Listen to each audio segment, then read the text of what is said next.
Welcome back to the channel and welcome back to another episode of Sanur Sessions. Let's get stuck into what's on in Sanur. First up is something I've been seeing advertised around the place quite a bit recently, and it's from the Mahagiri Villas, and they're doing a seafood night. Now, I guess the reason I mention it is because in Sanur, there aren't that many places that advertise seafood deals. You know, you've got Amphibia down at the beach, which I've reviewed recently. You've got, I think Mercure did that buffet not too long ago. I remember suggesting that to a few people to maybe try out. I haven't tried it. But this Mahagiri Villas is quite interesting. They charge by the kilo. They've got lobster, squid, tuna, prawns, barramundi, snapper. It looks pretty interesting, and it's something I think that would be interesting to check out if you're really into your seafood. They're located on Jalan Pungutan, which is the road that goes down from Sindu Night Market. So in the northern end of town, really. This Saturday, Via has another event on. It's a craft event, well, a craft market. They've got craft music workshops. It's on between 2 and 8 p.m. It falls into line really with what Via tends to do all the time, which is they are doing these events to try and get the community together, to get people from outside of Sanur into Sanur, and just being a little bit creative with the sorts of things they're putting on. So if you're into craft or if you're just into markets, head down to Via next Saturday. It looks like that could be something worth checking out. The Prama has put up their latest event schedule for the month of December. Now, they put this schedule out every month, it seems, and whenever I go past there, I'll just take a photo of it. It looks pretty comprehensive, like every night almost they've got something on. So if you're either at the Prama or nearby, you can check this out and maybe head off to one of those events. Some of them are simply just having drinks on the beachfront there while listening to a band or seeing a ketchup performance. It's pretty interesting, and it's good that they're trying to keep the momentum going with events in Sanur. Now, Yayasan Prosteril Bali currently has a program on, which is to get your dog sterilized for free.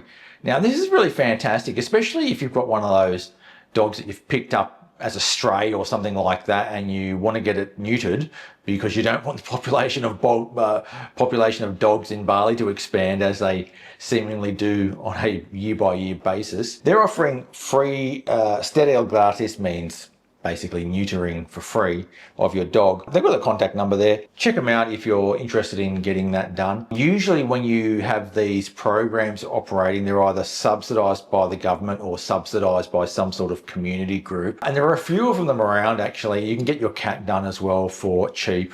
And it's one of the things that I like to do as well, is catch the street cats and ship them off and pay a small fee to get them neutered to keep the population under control. Indonesia beyond Bali. Today I wanted to talk about something a little bit more general, and that is the cities of Indonesia. Now, the reason I want to talk about something general like cities in Indonesia is because the cities in Indonesia are something that almost all travelers throughout Indonesia are going to have to encounter at some point. And there's a few tips that I would like to sort of share with you to make your experience in the Indonesian cities a little bit better. Most of the big cities in Indonesia are on the island of Java, and they are big, really big. And when you're talking about a city like Jakarta and the surrounding satellite cities, you know, you get estimates of anywhere between 10 and 20 million people living there. And when you're there, it feels like it as well. Some of the other big cities around Indonesia are Surabaya, Bandung, Medan. They're really big cities. Even Makassar on the island of Sulawesi is a big city. Denpasar, not such a big city, but it has a lot of the same failings that a lot of the other big cities in Indonesia have, such as poor traffic issues, sanitation issues with rubbish collection not being too fantastic, noise pollution, air pollution, that sort of thing. Especially on Java, you'll find a lot more noise pollution and air pollution than you do on Bali. But with that said, it's not all bad news when you visit a city in Indonesia. So let's just dive into a few cities that I think are worth visiting in Indonesia, and some that you probably will have to visit if you're going to visit other parts of Indonesia as well. First of all, there's Yogyakarta. I've already spoken about that in previous videos, which is a jumping off point to Borobudur. Fantastic little city that in itself is quite interesting, with a vibrant food scene and art scene as well. The local batik is fantastic, and there are other tourist attractions around town like the Keraton and so forth. Surabaya has a pretty bad reputation among tourists, But I don't mind it. I think it's actually quite an interesting city. There's an old colonial quarter there, which has some fantastic old colonial buildings, which in and of themselves are quite interesting to look at. The food scene's quite interesting. Now, you have to dig, as with most Indonesian cities, you really need to dig first on the food scene before you just jump in, because it's not like somewhere like Thailand where you can just roll up anywhere and go to a food cart and then really enjoy what you want. Indonesian cities, you get a much better experience if you can speak to a local about what the local food scene's like, and they can direct you to the really good places in town. And every city does have some really good places to eat. A city like Bandung, on the surface, just looks like a big old bustling city when you go and stay there for a night on your way to somewhere else. But if you really dig below the surface and get a chance to spend a little while there, you'll get to feel something about these places that's a little bit different. So, for example, in Bandung, there's a vibrant art scene. The coffee scene there, for example, is world class. There are hundreds of coffee shops, and I've probably visited, without word of a lie, I've probably visited 300 of them and had coffee at them, and they are phenomenal, fantastic. A lot of them doing their own roasting. They're getting beans locally from local farmers that you may not have tried anywhere else. And that's something that you may not know if you just do a little bit of research on the internet before you arrive. But a place like Bandung also has the areas surrounding the city, which are fantastic. So you head north, you go to Lembang. You head south, you go to Ciwidey. There are tea plantations, real massive tea plantations, which are just phenomenal to look at. Unfortunately, the tourism aspect of tea in Java isn't really there, but it would be great if it was. And then you look at a place like Jakarta, which everyone that I know says they really hate. But I don't mind too much. It's not a place that you're going to come all the way across the world to just go and visit. You're going to be going there on the way to somewhere else. But while you're there, you can really make the most of your time. And I think engaging the help of a local really can help. So finding a local walking tour or looking for a local tour guide to take you around town to show you all the best spots, take you to the best food places, show you something that's a little bit different, like perhaps the bird market where they may or may not have exotic animals for sale, which I don't support by any means, but it's reality and it's interesting to look at. And then of course Jakarta is full of shopping malls, so high-end shopping is definitely doable in Jakarta. Prices vary. Then there's the second-hand or fake good markets. There's heaps of those. And Jakarta is a really strong contrast between modern and old. The old is still in Jakarta, but the new is also there with things like modern MRTs and metros. And then you've got the old transport systems with old busted up buses running around, and you've still got bajai going around. So it's a really interesting place. And the people of Jakarta, on the whole, are very modern and quite wealthy as well. So a typical office worker in somewhere like Jakarta is going to be paid about 7 million a month. That's not the minimum wage, but someone typically might earn 7 million a month in a lower level job. And as they go up through management, they can get up to 20, 30, 40 million a month. Some of the really big managers are on 100 million a month. So wages can be quite high in some of these places. And all of this is to say is that these cities across Indonesia aren't just places that you should blast through.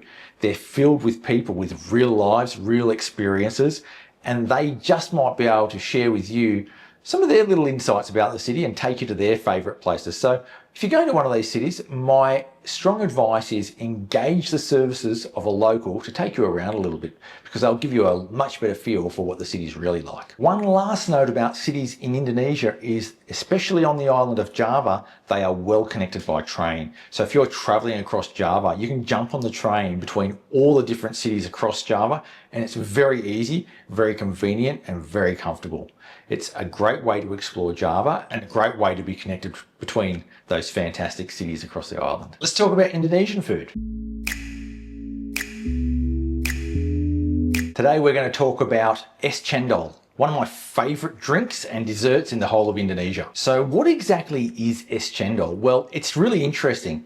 It's a drink. It's originally from the island of Java, and what's really interesting about it is it's coconut milk, palm sugar syrup, and then green rice flour jellies. And what they'll do, they'll have that sugar syrup settling at the bottom, they'll pour a bit of coconut milk over the top, and you'll get the layers, and then they'll put the jellies in as well. And what you'll normally do is mix it all together and you get a really thick, brown, sweet, coconut flavoured jelly drink. It's fantastic. Now, the good thing about chendol is that you can find it on the side of the road everywhere throughout Java. I don't see it as much in Bali on the side of the road, but you can get it as well at some restaurants, especially some Indonesian places. I know Gula Bali, the Joglo, definitely serves an es chendol, which is fantastic. It's a great drink. And the thing that I really like it is there are two flavors in there that I think go hand in hand, and that's coconut milk and palm sugar.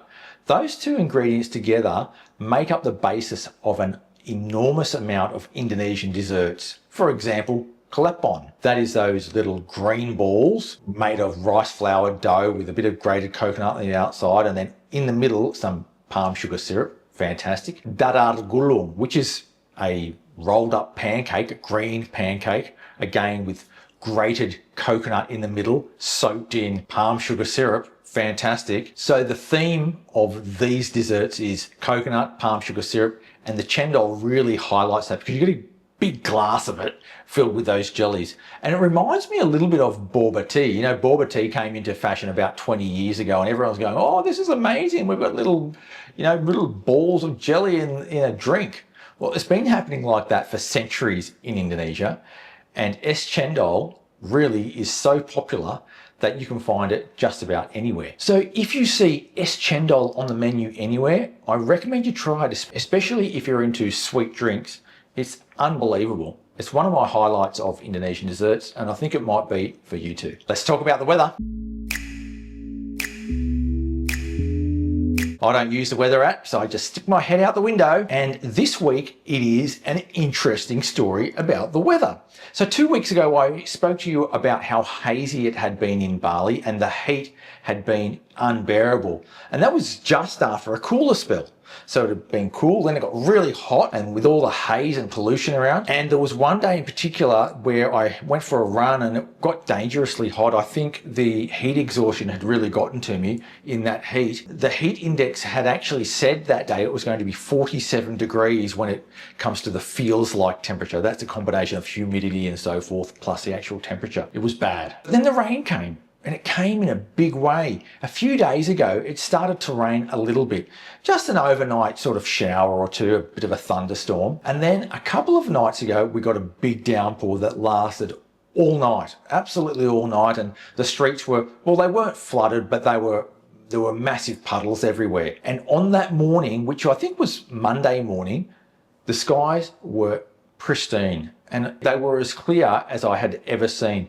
Gunung Agung was just brilliant to see from a distance. You could see Nusa Penida with such clarity, and all the way up the coast to Candi Dasa almost, you could see houses and boats and so forth. It was just phenomenal to see how clear it actually became. But with the clarity of air also came some cooler temperatures in the mornings. So without the sun shining, the temperature has really dropped. Absolutely beautiful for going for a morning walk, especially when the sun's not too high in the sky and it's not really that piercing. Once it gets to 10 o'clock or 11 o'clock, it starts to get warm again, but it's not that really all-encompassing smothering heat that we had perhaps about 2 weeks ago. So right now, the weather is cool in the morning, hot in the day, crystal clear air. I hope it stays that way, but we'll just have to see. Let's talk about property. So a little update from me on my property search.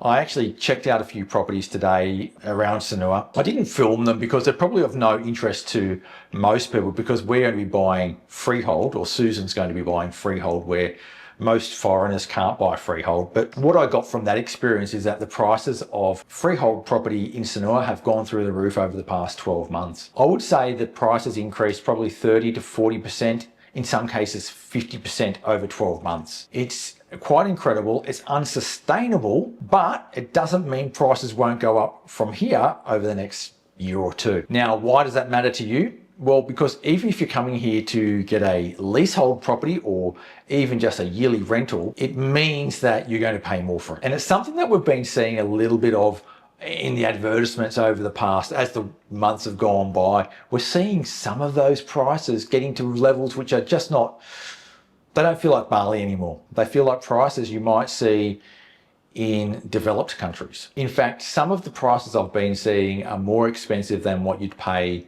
for an equivalent property in somewhere like Spain.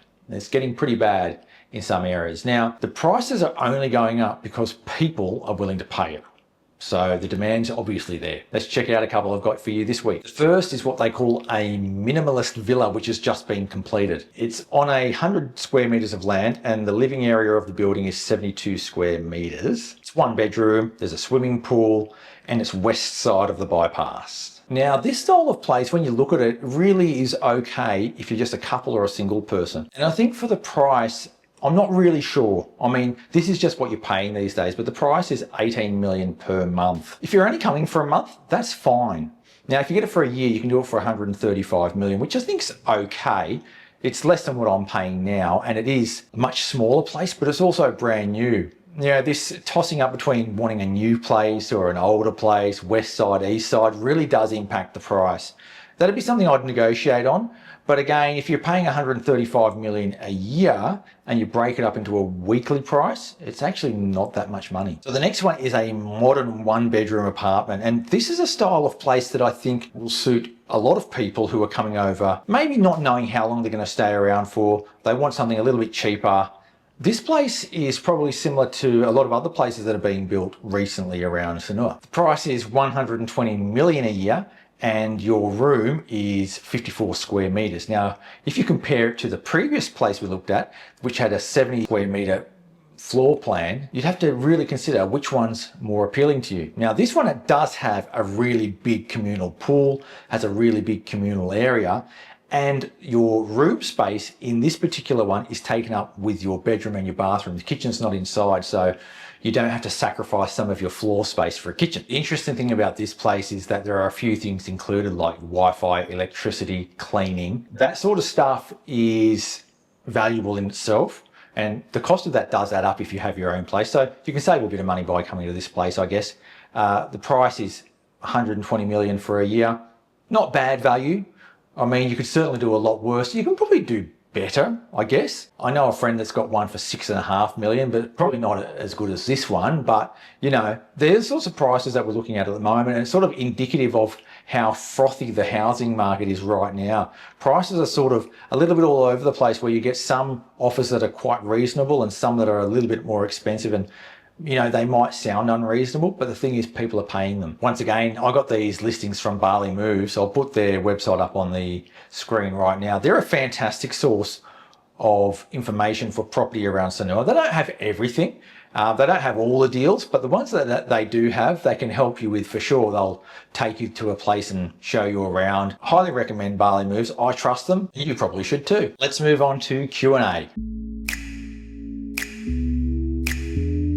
Michael Regan asks, "Hey Adam, just wondering about Nyepi Day, the Day of Silence. Is everything closed on the island? I hear that some expats will go to Lombok as it's a Muslim-run location and they do not recognise Nyepi Day. Also, do the local authorities strictly enforce the code of conduct surrounding the day, and what are the penalties to tourists who break the rules?" For those of you who don't know, there is a day called Nyepi in Bali. It's only observed in Bali, and it's the day of silence where everything is closed and you're not allowed out of your hotel, or if you're in a villa, you're not allowed out of your villa complex. And if you're outside of the actual villa but in the pool, that's okay, but don't make any noise. It means that at night you're not allowed to have your lights on, or if your lights are on, they shouldn't be seen from outside, so you need to make sure you've got your curtains closed. If you're in a hotel, you're a little bit more protected because you're usually in some sort of compound anyway, and the staff will generally help you keep within the rules. But the main thing is you can't be out and about during the day. You can't be off to the beach. You can't be going to the warung to get something to eat. You can't go on a day trip. The day is a dead day where you'll be staying inside most of the day. Now, some people absolutely love it. Some people hate it. I don't mind it. I think it's fine. The comment that some people do go to Lombok to avoid Nyepi, I don't know about that. If that's the case, that's everyone's own right to do that. But for me, I just appreciate having the day to myself inside, not having to do anything. Now, the question about how strict it is very strict. If I were to wander down the street at 10 o'clock in the morning, someone would see me and I'd get in trouble. The local pacalang, which are almost like the community police, would come over and say what's going on and basically escort me back to my house. And if I refused, they would physically detain me. It's pretty serious. And it doesn't just apply to those who believe in the Hindu faith. everyone of every faith has to abide by those rules. There has been in the past few years a few people from different faiths saying, I'm not Hindu, so I don't need to observe. And it's caused a little bit of friction throughout Bali. They're isolated cases, but it has happened. But all in all, if you're here on Nyepi, just expect to have a day where you don't really do anything. The next question is from Damon Goldsworthy. He asks, my family is coming to Sanur for Christmas, staying in the Kadang beach area. Can you recommend somewhere I can get babi guling that's around that area? Also, where's best to get some SIM cards? Let's talk about SIM cards first. In the old days, you used to go to any old shop and get a SIM card, and they might mark up the price a little bit. These days, it's a lot more complicated because of the way that the government has implemented these rules regarding importing phones. I don't know how it works now exactly, but what a lot of people seem to be doing now is buying an eSIM from their home country that allows them to roam within Indonesia. You can still buy a Telkomsel tourist SIM here, but I've heard you get charged quite a lot of money for it. It's something that I probably need to investigate a little bit more and perhaps even do a video on. But just know that if you're coming here, getting a SIM card might cost you a little bit of money, and it might be better to look at someone like Air Allo, for example, who can provide an eSIM. Regarding babi guling, there aren't that many in central Ubud, to be honest. The ones that I know of are Warung Kania, which is down on Jalan Danau Poso. That's a good one. I've been there before. Actually got that one for free from a viewer who shouted me a lunch. That was brilliant. And a few beers too. That was good. That's a good one, Warung Kania. Another one that I have reviewed is Warung Amurtasari up there on the bypass. That is a very good one. A little bit more local, well, it's not more local style, but I just find that there's no foreigners going there at all because it's maybe a little bit out of the way, but I think it's excellent as well. Now, I'm always on the lookout for more questions, so if you have any questions about any topic, make sure you leave them in the comments below and I'll get to them on the next Q&A. And that just about wraps up episode 8 of Sanur Sessions. Thanks for watching. Make sure you hit that subscribe button to keep up to date with all things Sanur.